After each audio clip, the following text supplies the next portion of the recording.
from around the region. Candlepin Stars and Strikes. And now your hosts, Dick Lutz and Mike Moore. Hello again, everybody, and welcome into another edition of Candlepin Stars and Strikes on WNDS-TV from Leda Lanes in Nashua, New Hampshire. Dick Lutz with Mike Moore, and we digress from our ladder series competition, always a popular part of our program when we go to mixed doubles. Well, it really is, and this year we've got a lot of new faces, and we have some faces that have been here before with many, many bowling titles between them, and some who are appearing on television for the very first time, including 3 out of our 4 bowlers today. Let's meet them. Our first match, some great bowlers for you to watch. Our number 5 seed, Blanca Gacharna from Chelsea and Steve Vadney from Claremont. Blanca coming in with an average of 100, her high single 152, high triple 352, and does her bowling at Central Park Lanes in East Boston. And Steve Vadney, certainly no stranger to our cameras, better than 100 television appearances, averaging 128. High single is 197, high triple is 488, and does his bowling at Sunset Lanes in Newport, New Hampshire. And Blanca and Steve combined for a 12-16 in the roll-off to earn the number 5 seed, and they will take on the number 4 seeded team. Robin Porter of Billerica and Dean Gardner of Whitman, Massachusetts. Robin coming in with an average of 115, high single 187. Her high triple is 402, and she does her bowling at Park Place in Wyndham. And welcome Dean Gardner, whose average is 115 as well. His high single is 174, high triple 416. Does his bowling at Viking Rec Center in East Bridgewater, Massachusetts. Great crowd on hand at Leda Lane. Some great bowling for you to watch. Let's get right to it. Mixed doubles competition begins when we return right after this on WNDS-TV's Candlepin Stars and Strikes. 5 great teams will compete in our mixed doubles competition. There you see the seeds. Blanca Gacharna and Steve Vadney, number 5. Robin Porter, Dean Gardner. Joanne Rosano, Rich Clark, Cindy Cawley, Mike Morgan in the top seed. Debbie Scannell and Chris Sargent. Our match this afternoon, Blanca Gacharna and Steve Vadney taking on Robin Porter and Dean Gardner. And Steve Vadney will be first to bowl here at Leda Lanes in Nashua, New Hampshire. Mixed doubles competition, always a highlight. The fans love it. It gives us a break from our regular ladder series competition, and we get to see some of the top female bowlers in the world joining the top men bowlers on Candlepin Stars and Strikes. Steve Vadney from Claremont, as Mike mentioned in the top of the show, no stranger to the bright lights of television. He's the only bowler on this show today that's ever seen the lights of television. The other 3 are television rookies. Steve starts out with a 9 box. The format, of course, in the first string, the men lead off. In the second string, the women lead off. In the third string, the teams decide which of the 2 will go first.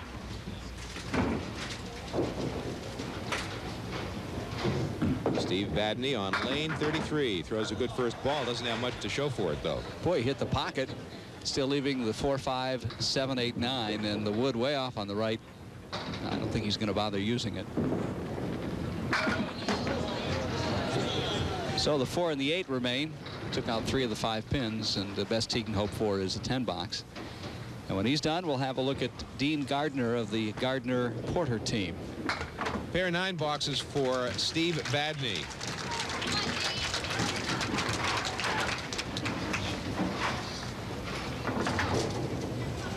First time on television for Dean Gardner. Dean from Whitman, Massachusetts. Pulls out of the Viking Rec Center in East Bridgewater and right through the middle. All the money applies as it normally would when it's just the men. Money will be split, however, no matter how it is won, split right down the middle, no matter who does what. Good second ball by Dean, and he gave it a shot.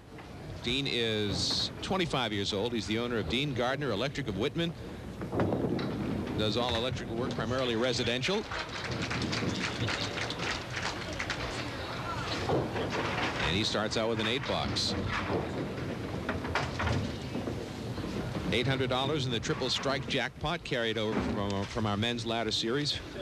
We start with $40 in the bonus ball contest at the end of the show.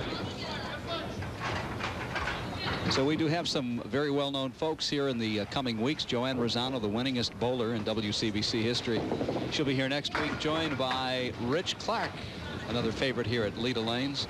Mike Morgan, you'll see him with his partner Cindy Cawley 2 weeks from today. And up at the top, and just running away from the latter series in the qualifications, Chris Sargent and Debbie Scannell. 17 for Dean.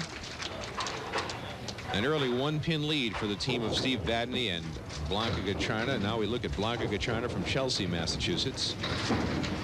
Her first time on television.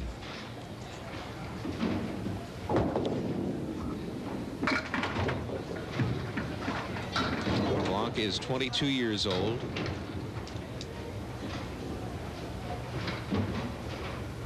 Much of her family is here today. Bowls out of Central Park in East Boston. Yep. Just certainly a hotbed. Boy, we have a lot of great bowlers coming out of that bowling center, that's for sure. So the 2, 7, and 10 remain for Blanca Gacharna. And it'll be a 7 box.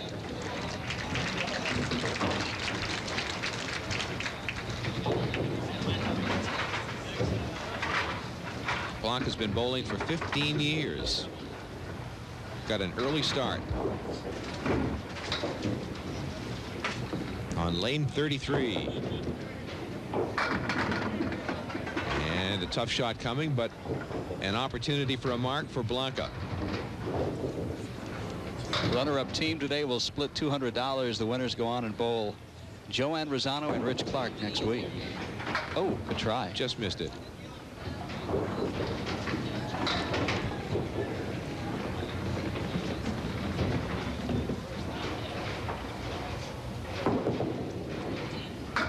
There's a 10 box. And now our first look at Robin Porter from Bill Ricca.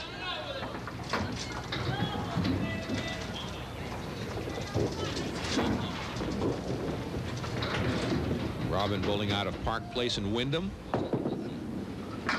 Did you tell us her parents came a long distance to watch her? As a matter of fact, Peter and Joni Herring, her parents, live in Lake Havasu City, Arizona.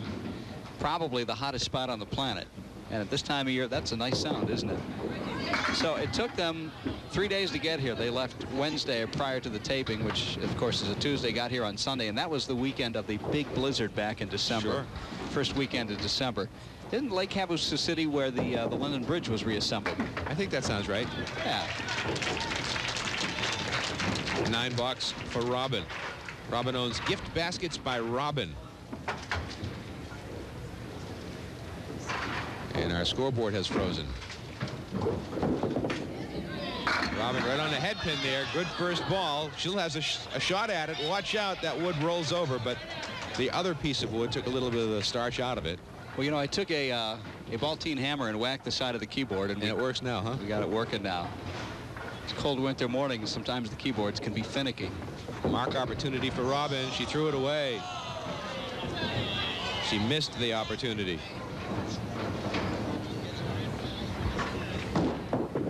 And that'll be a 10 box. That's one that she woulda, coulda, shoulda had. Well, the scoring isn't spectacular yet, but it's very close, and we'd probably rather see close matches than ones that are way out of reach with somebody, you know, blowing the other team away. Now here's Steve Vadney. Steve, senior lead person at Sturm Ruger in Newport.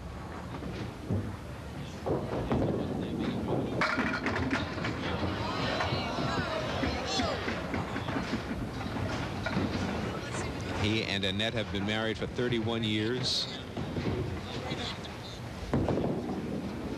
Missed the mark. Thought he had it, missed it.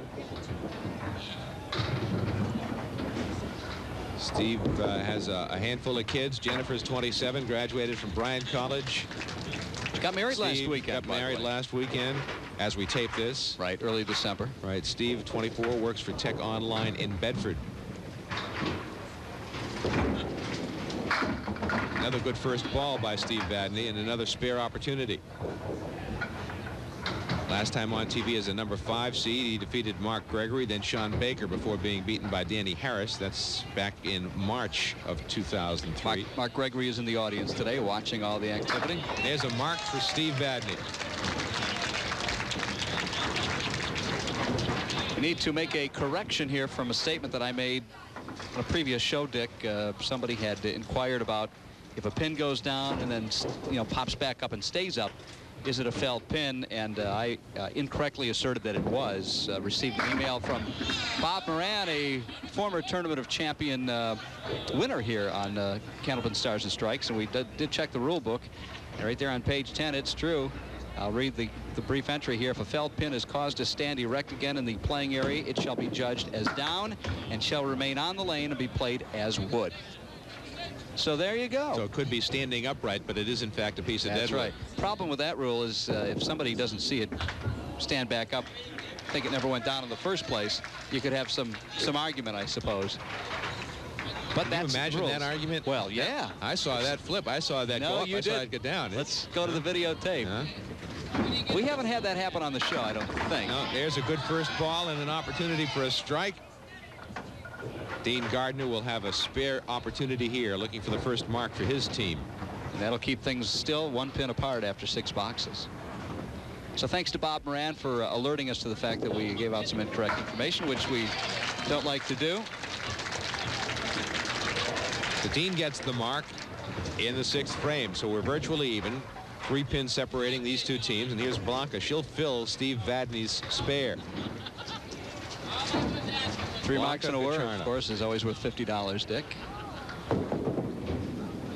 On the spare, good first ball, and it'll be an 8 in the spare, and another spare opportunity.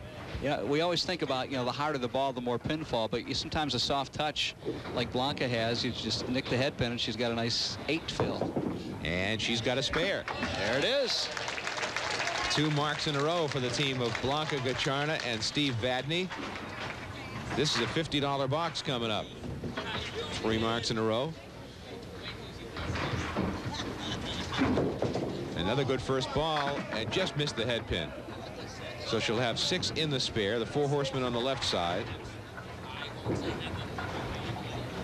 That piece of wood is not a helper, by the way. It can redirect the ball sometimes, or the pins, even though it looks like it might be your friend. Got a shot at it. Great spare for Blanca. $50 in bonus money.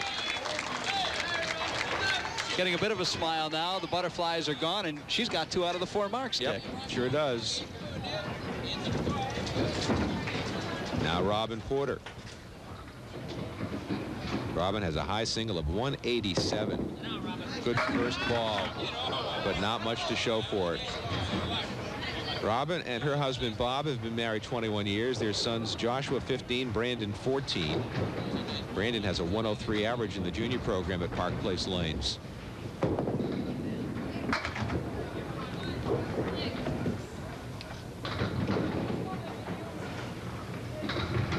So an open frame here. The lead will go to Vadney and Gacharna for the moment.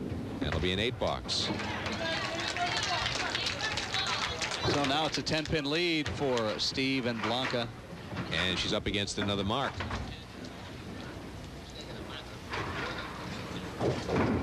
The lefty on lane 33.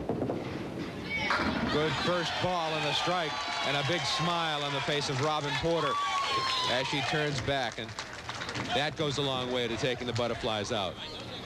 Watch it again. Crossing over. A lot of spin on her left-handed serve, and the strike in the 8th frame. So both teams warm up. Steve Vadney working on the spare. He threw it past the head pin and only puts 4 in the mark.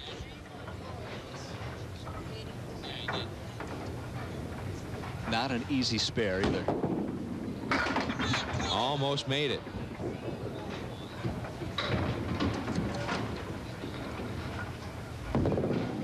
And that'll be a 10 box. They're at 102. We'll get to some of your cards and letters. Lots of emails sent in since our last taping.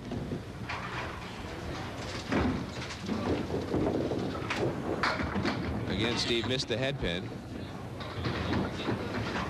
Wood all over the place makes this makeable. Not easy, but makeable. 1, 7, 9, and 10 with some wood over on the left-hand side. 3 pins still on the plate. Got a shot at it. Nope. 110. A 111 first string for the team of Steve Vadney and Blanca Gacharna. Now Dean Gardner will fill the strike left by Robin.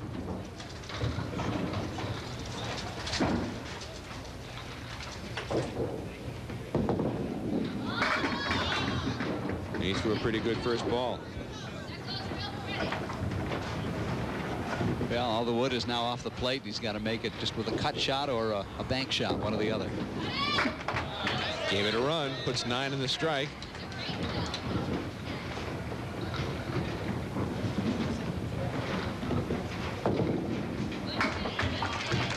And a 10 box. Just 5 pins separating these two teams, box to box.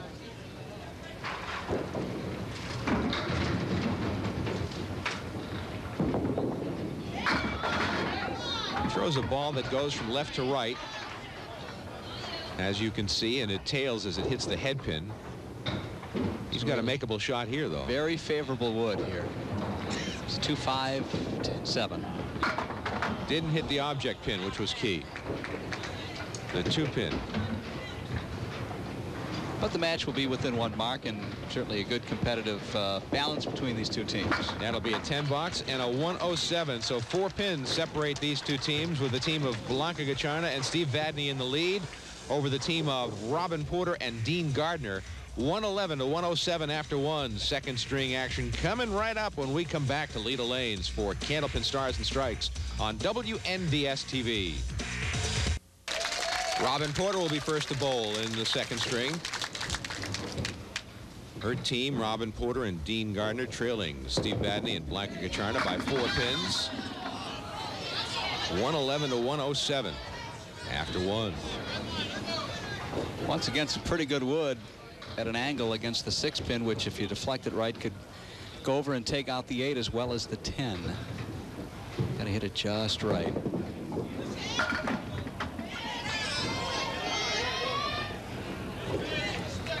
So the 8 remains in this 4-pin match. Robin's team just 4 pins behind. And a 9 box.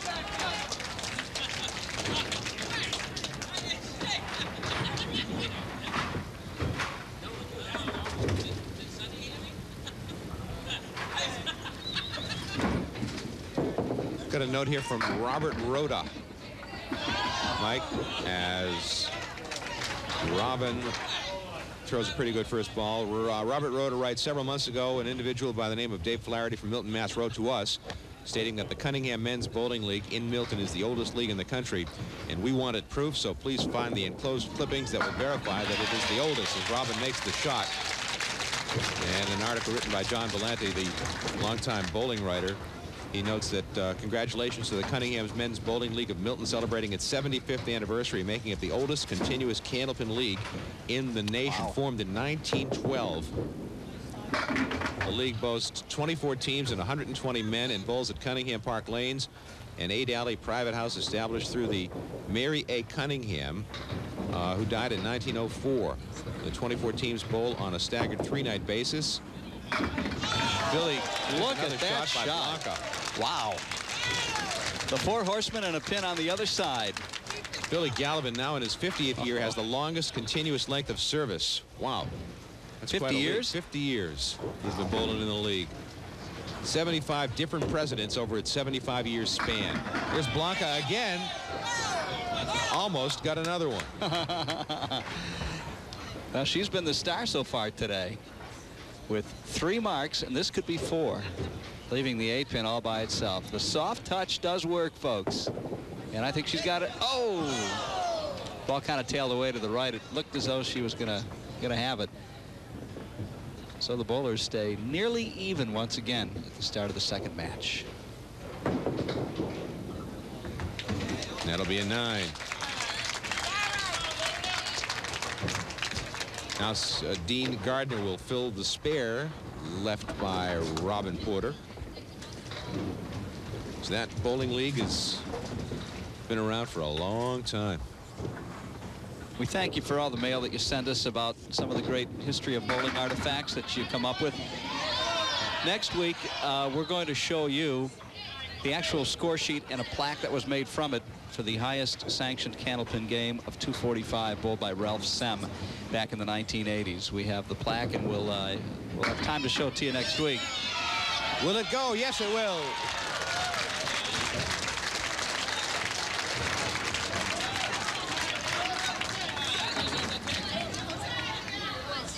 So Dean with the spare. They're looking for some bonus money here. Missed the head pin. Pretty good action. And an opportunity here. Although the wood is not great, I don't think. It's angled just too far to the right.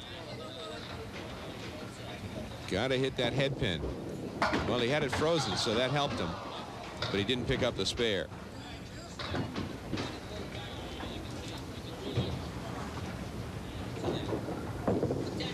That'll be a 10 box.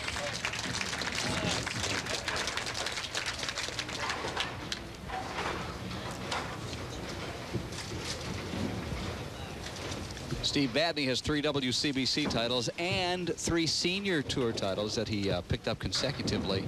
Was last year's Senior Pro Bowler of the Year. You need to be 50 years of age to bowl in this organization. And boy, he had a great year. 3 senior tour titles back to back to back. Rated number 10 in the WCBC last year, the year 02 and 03. What a great spare by Steve Vadney after a half Worcester. He comes back to convert the spare. Watch it again. Great action. And from the backside.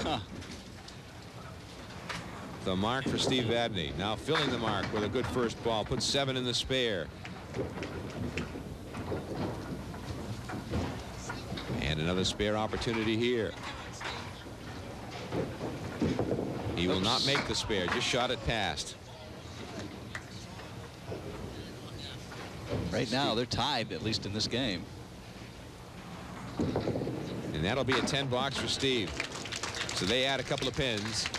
And we will go to the break with our mixed doubles competition continuing from Leda Lanes in Nashua, New Hampshire. We're back in a moment on Candlepin Stars and Strikes on WNDS TV. Robin Porter ready to go on lane 34 at Leda Lanes as we welcome you back to Candlepin Stars and Strikes on WNDS TV. Dick Lutz with Mike Morin. Kevin LaFon's our director today. Nelsie Batista's on graphics. Jonathan Barraza on replay. Alex Kalistoff's on audio. Keith Webb's our engineer. Kevin Sheehan, Larry Haber, and David Lawyer are our camera crew, making it possible for you to watch the finest men and women Candlepin bowlers in the world. Ball going way to the left on that spare attempt, and this one's a little closer, but still missing the object pin for an 8 box.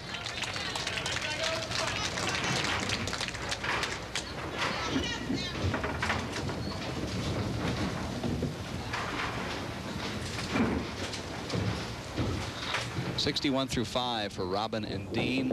Robin up in the 6th frame on lane 33. A little history of Candlepin bowling sent in by Ray Breton, Michael. He says that, did you know that the first automatic pin setter was established in the Turnpike Bowlodrome at the Cambridge, Belmont, and Arlington line on Route 2. Mr. Bolton was the owner-manager in 1947, and he had on the alley 19 to 20. On alleys 19 and 20, the first automatic pin setter in the States.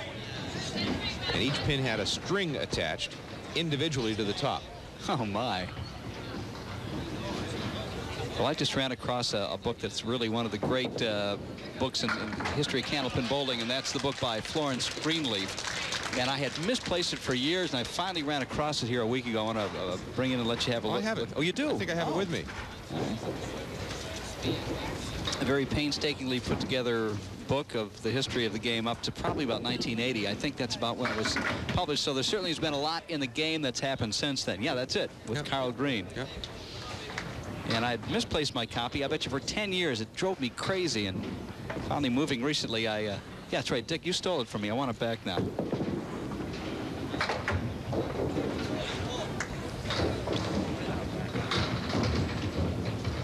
It's a difficult split for Blanca Gacharna, her very first time on television, and she's already had 3 marks, so she's certainly done her part in this match today. And a 9 box.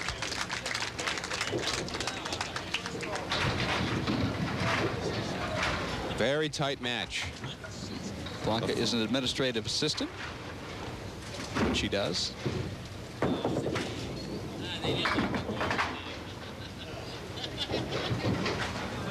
There's a punch out of the half Worcester and another pin in the back, taking out the 3, the 5, and the 9.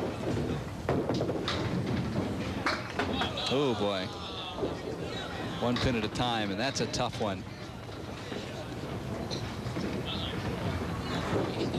But that will tighten the match up. She and Steve having a 4-pin lead starting the second game. That's a tough $5.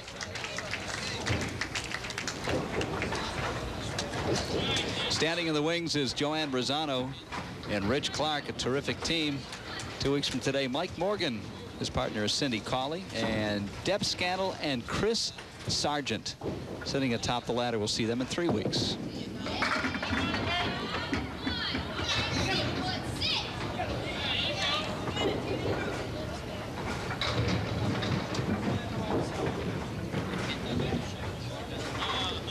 That is a very makeable split. Got to hit it just right.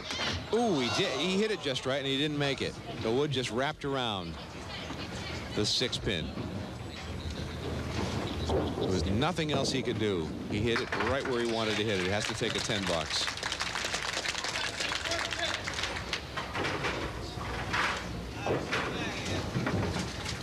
Dean's parents are John and Olive Gardner, has siblings Tom, John, and Jenny. His hobbies include fishing and darts. Don't know if he does any It's a novel way fishing. to catch fish. Throw darts at them. Well, it gives the fish a chance anyway. And you put bait at the end of the darts. That's what I need to know. Maybe Dean can answer that for us. No, if the smelts are running, you don't need a lot of bait. And he missed the 4 horsemen on the right side. We tell you, when the smelts are running in the Detroit River back home where I grew up in Michigan, people just literally put garbage buckets down in the water and let them swim right in. Oh yeah, you can, probably you the can same way here. I've watched them up in Maine just throw hooks out there without any bait on them and just pull them up. That right? By the hundreds. $9 for Dean. Fishing is not my area of expertise, so if I sound stupid. I was in Augusta one time, watched them smell fishing in the Kennebec River, and it was bizarre. It was really an education because I had never seen it before. Chance for Blanca and Steve to get some ground back here. They're up against a couple of open frames from Robin and Dean. No, he's going to miss it again. Oops. An opportunity gone by the boards for Steve Vadney. Steve has a high single of 197, a high triple of 488. An average of 128 for Steve Vadney, veteran of the Candlepin Wars. How many times, Dick, on TV? A lot. 63 on Candlepin Stars and Strikes. That may be the most. Boy, that's another strange hit. We saw one of those earlier. He hit the head pin and just didn't get much to show for it. That was right in the pocket, and look what's still standing. The 5, the 4, the 5, the 8, the 9, and the 10.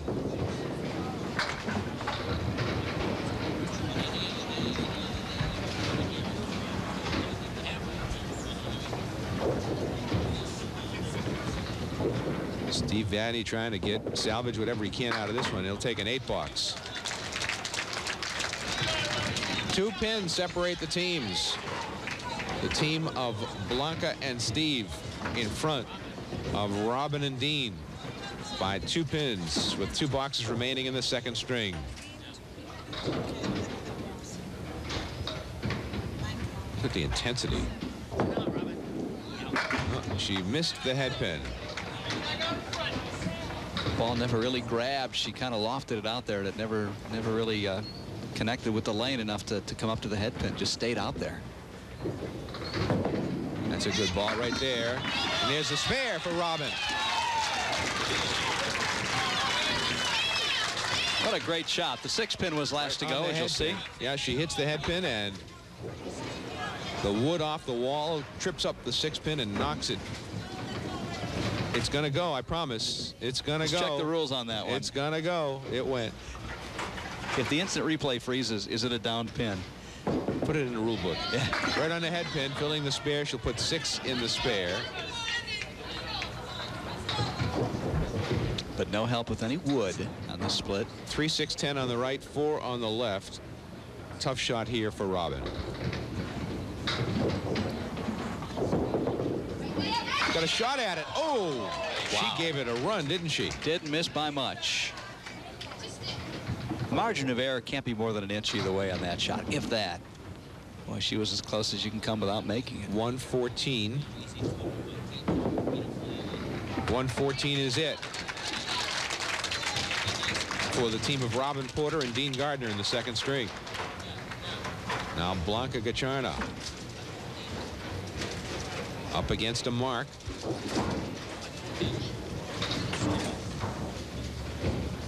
Blanca on lane 34. Good first ball at the head pin. Breaks up the split, has good wood and an opportunity here. Do you think that's deceiving? Do you think the wood is at an angle that it could cause some trouble? No, I think this goes if she keeps it on the alley. She's got the spare. No, look at that. The double wood. That? The double wood caused her problems. You were right. You were correct. Well, I did not think it was going to prevent it. Would rather have seen it go, but it just struck me. And that will be a 9 box. Well, they can still win this game with a mark in 9. Phil would give them 115. And next game, the bowlers decide, Dick, if the men or the women will start. Whoever starts bowls 2 more boxes than the second bowler does. Blanca missed the head pin that time. 4 horsemen on the left side with the 9 and the 10 in the back row. She's pulled some rabbits out of her hat today with some great shots like this one. Well, she's got it on the head pin, but she did not get much to show for it.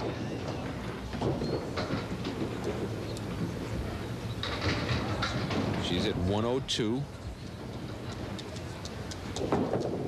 And that's what it'll be, a 6 box and a 102 second string for the team of Blanca Gacharna and Steve Vadney, and a 2-string total of 221 for Robin Porter and Dean Gardner, and it's Steve Vadney and Blanca Gacharna with 230. Separate these two teams, and we're coming back for the final string right after this on WNDS TV's Candlepin Stars and Strikes. Steve Vadney will bowl first in the final string of our mixed doubles competition, with the team of Blanca Gacharna and Steve Vadney trailing Dean Gardner and Robin Porter by 8 pins as we go into the third string. Vadney off the head pin again. And a happy holiday to everybody, as this is our thank you, Christmas Michael. week show. Of course. Same to you. Thank you. What'd you get me? Close your eyes. Tell me what you see. Like that, Steve. Since you stole my Florence Greenleaf bowling book. Oh, good shot by Steve, right in the 1-3 pocket there, and a good out with an 8 box.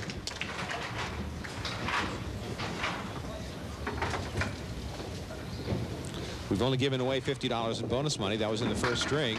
There's a good first ball by Steve Vadney right there. Boy, that looked like a strike, didn't it? The team of Vadney and Gacharna won $50 in bonus money in the first string for 3 marks in a row. And that will be a mark for Steve Vadney right there.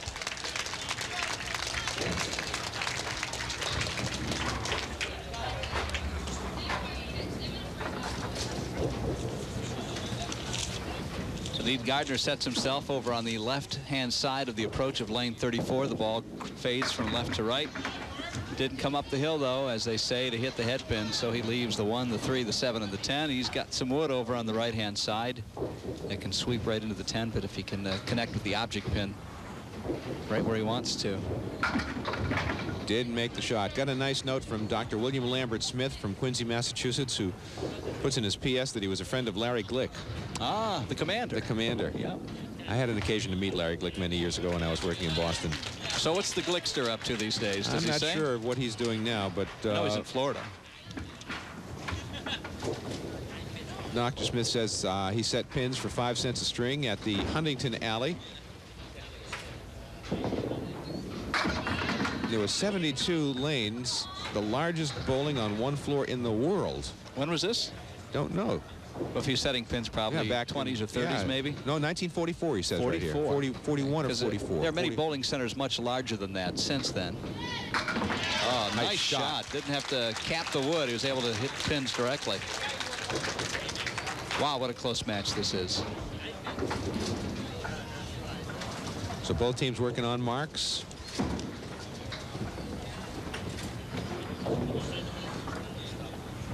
Now pick out the good stuff that Dr. Smith writes. I must commend you on the chemistry between you two. Is he talking about us? I don't know. I can't stand you. I'm sorry, it's the holidays. I should be kind.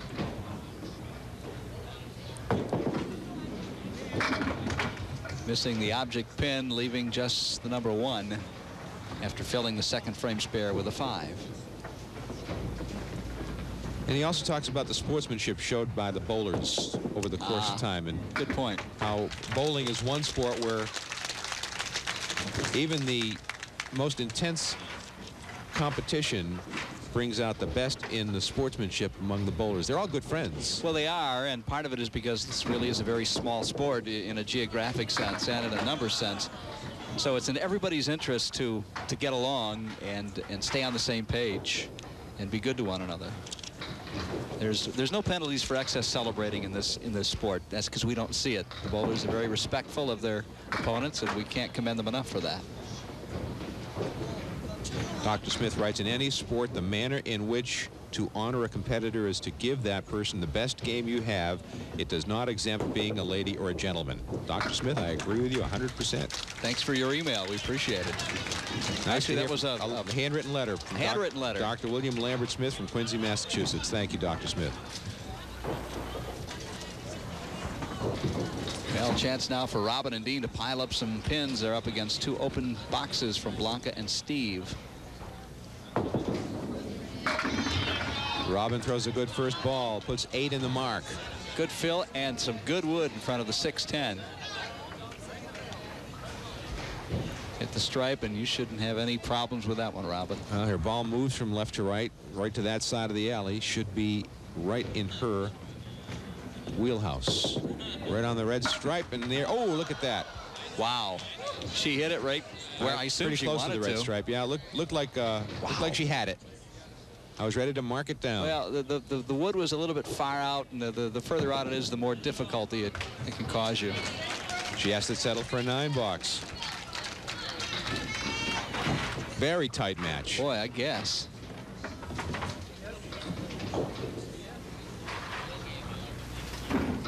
We'll say hello to Joanne Rosano, the winningest bowler in WCBC history with 23 titles next weekend, with her partner Rich Clark of New Hampshire. Rich has been one of the great bowlers over the last decade or so as well. We haven't seen him too much on our show for a couple of years.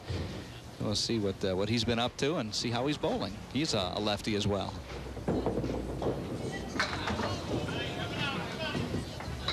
We've talked in the past about the Candlepins for Cash show, the old Candlepins for Cash show on Channel 7. We'll talk. We got an email relating to that. We'll talk about that when we come back from the break. As Robin throws a good ball.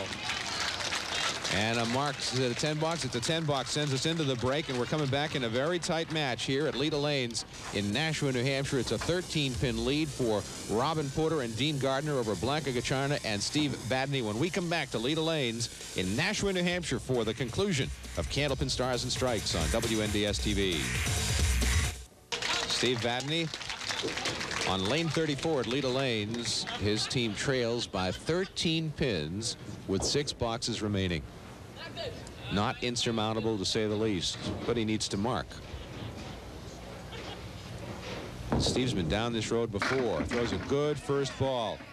And a spare opportunity here for Steve. He's a car collector, isn't he? Yep. Dick. A 6 and a 10. And there it goes. There's the spare for Steve Vadney. Should mention that he and his son Steve own a couple of classic cars. They just sold a 1966 Mustang. They are looking to buy a 1967 390 GT. So the word is out now. If you've got one, get in touch with Steve Vadney. We'll see how much money he brings to the table after today's match or over the next couple of weeks. Good first ball, and it will it go? Look at that 5-pin wobble. That's why they call it the kingpin. Got a couple of notes about the kingpin that were sent to us. Good. As a matter of fact, because we get a lot of questions about that. A couple of different reasons why the 5-pin is the kingpin. We'll talk about that if we don't get to it this match. We'll talk about it next week. And there's another mark for Steve Vadney. Well, that'll put them right back in the driver's seat if Robin and Dean can't come up with corresponding marks in their boxes 5 and 6. Got a piece of wood that's out on the deck on 33 that the sweep couldn't reach, so Paul Willett will run down. He's our official scorekeeper and get rid of it. See if I can find one of those kingpin messages right off the bat, and we'll talk about it right here. What a great match this has turned out to be today. Been very even all the way, and now the 2 marks by Blanca and Steve tightening it up even further.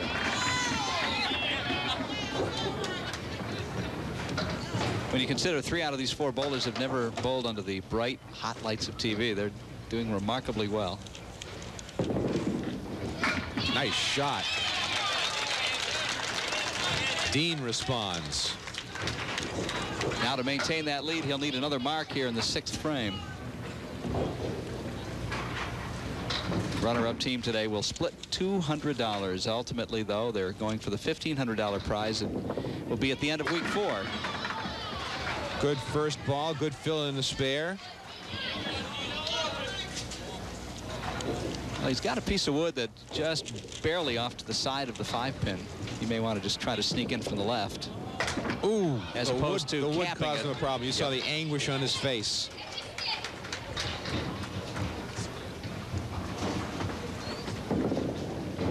And a 9 box. Calvin Randall from Seabrook, New Hampshire writes, in response to your question as to the origin of the 5 being named the Kingpins, my understanding is that in medieval days when the kings went into battle with their knights, the knights made a formation with their king in the middle, being completely surrounded and protected from harm. In bowling, the 5-pin is also completely surrounded by the other pins, and so becomes the kingpin. That is one of the explanations. That's a great explanation, whether it is historically rooted or not. That makes a lot of sense. Thanks to Calvin Randall. There's another one, too, in there. It's similar, but a little bit different. Well, that was a great try. I think Blanca hit it about where she wanted to. A big cluster of pins leaving the 2 and the 8. She had a 5 fill on the 6-frame spare from Steve Vadney. 6 pins now separate these 2 teams in completed boxes as we head down the home stretch. And Blanca has a 10 box. Pinning very well. That was a very difficult cluster to take care of.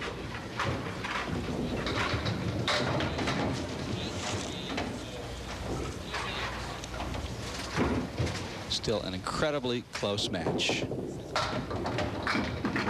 And there's the same thing. And that just the box before, the 1, the 2, 5, 8, and 9.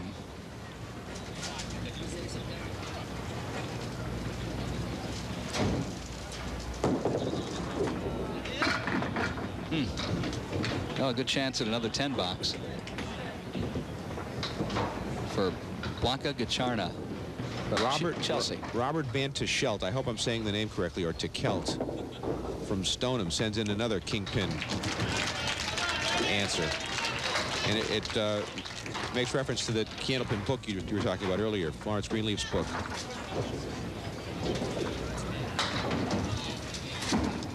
Let's see. In the book, The Game of Candlepin Bowling by Florence Greenleaf, it states way back in the days of Skittles, the 5-pin was constructed taller than all other pins and came to be known as the kingpin. And now there are 2 versions of the kingpin. The other question is about Don Gillis. We'll talk about that a little bit later on as well. The other one is the full triangle of pins, surrounded by the triangle of pins, and that's what makes it the kingpin too. That's the other reference. So one is similar to the other explanation that we had, and the other is the Skittles reference with the 5-pin being taller than the other pins. Now, Dick, these are just Candlepin references. Let's not forget there are many other forms of bowling, including the country's most popular version, big ball or 10-pin. They probably have, you know, their versions and their stories as well. Robin with a 9 box. So we have a very tight match heading down the home stretch. 1 pin, a 1-pin lead for Robin and Dean.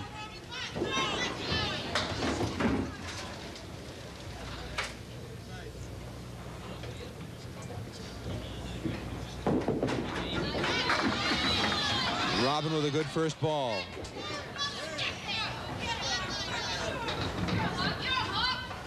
We're getting the corrected scoreboard now.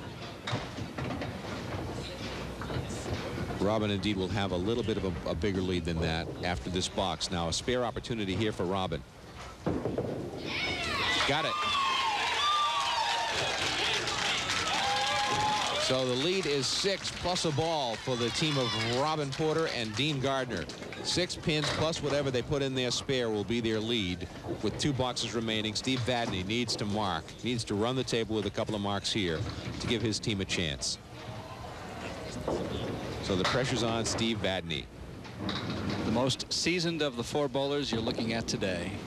And he did not throw a good first ball. He missed the head pin, but he still got him falling. Look at this. Turned around and missed some of the backdoor action, and this is very makeable. Sure, huh? He's got a good opportunity here with that wood set up the way it is. Well, you don't want to blow this chance.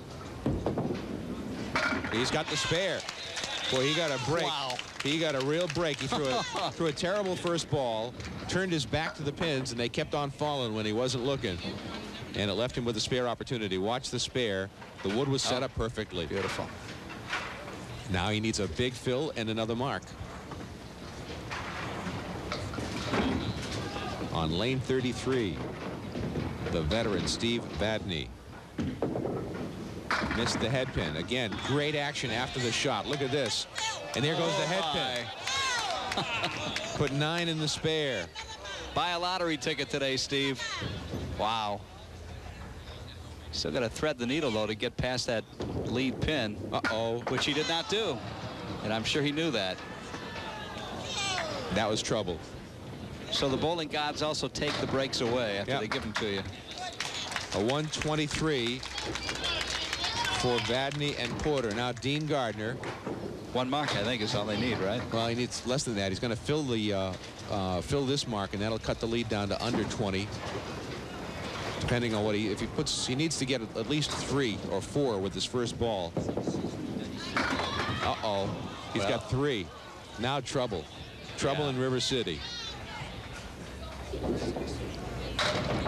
What an unpredictable game this is, Candlepin bowling. You see it week after week. He's going to need a mark. Yeah.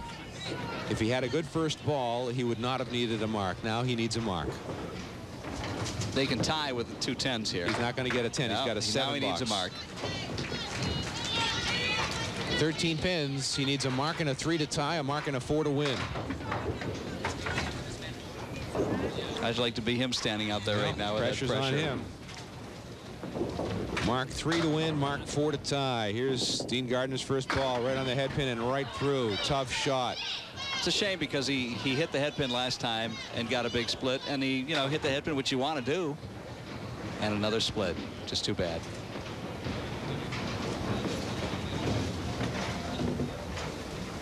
Wood is not really of any help over on the right. He's got to play it, though. He did have to play it. He took a shot at it. So Vadney and Gacharna will advance. My. And that will be a 9 box and a final 111. And a 4-pin win for Steve Vadney and Blanca Gacharna over Robin Porter and Dean Gardner. Final of 336 to 332. We're coming back to Leda Lanes in Nashua to wrap it up right after this on WNDS TV's Candlepin Stars and Strikes.